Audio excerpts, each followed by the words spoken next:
Let's start with the former. Archaeologists, anthropologists, food writers, and beer writers all disagree about which was invented first, beer or bread. Without getting into it too much, the earliest records of each come within 1,000 years of each other and in neighbouring countries, Israel and Jordan. The reason for the debate is that whichever came first likely inspired the other, because their ingredients are almost identical, grain and water, with one being baked and the other being stored. Telling the two apart 13,000 years later is pretty tough, and it's important to say that some academics believe only bread was made at Rakafet, with any alcohol being a byproduct. There are two compelling arguments against this, however.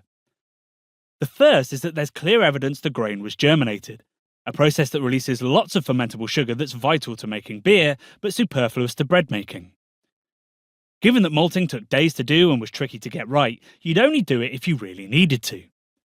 Secondly, whatever was going on in the basin seems to have played a ritualistic role as well as production. The cave also features flower-lined graves and animal bones that suggest funeral-related feasting and drinking. This spiritual or religious side to beer is a connection we'll see throughout human history, and to me it confirms the divots at Rakafet held a lot more than just dough. I suspect that as we find earlier evidence of brewing and baking, the methods for each will get simpler and simpler until beer is pretty much unbaked bread, and bread is pretty much just baked beer. Working out which came first might be beyond our technology. There's a very strong argument, however, that brewers may have invented leavened or risen bread. In Nicholas P. Money's excellent book, The Rise of Yeast, he suggests that the most likely cause of the first bread rise was an accidental splash of yeasty beer or frothy yeast from a ferment.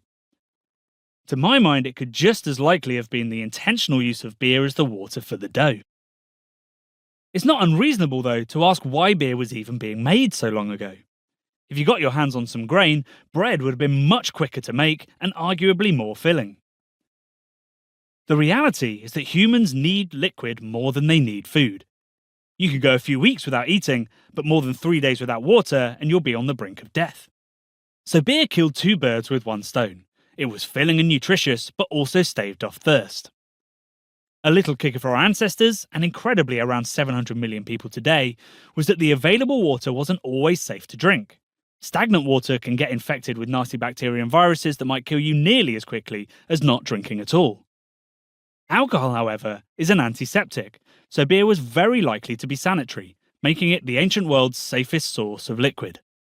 This is why beer was so pervasive, but its cultural significance likely comes from another reason. A reason we consider even more important today. It gets you drunk.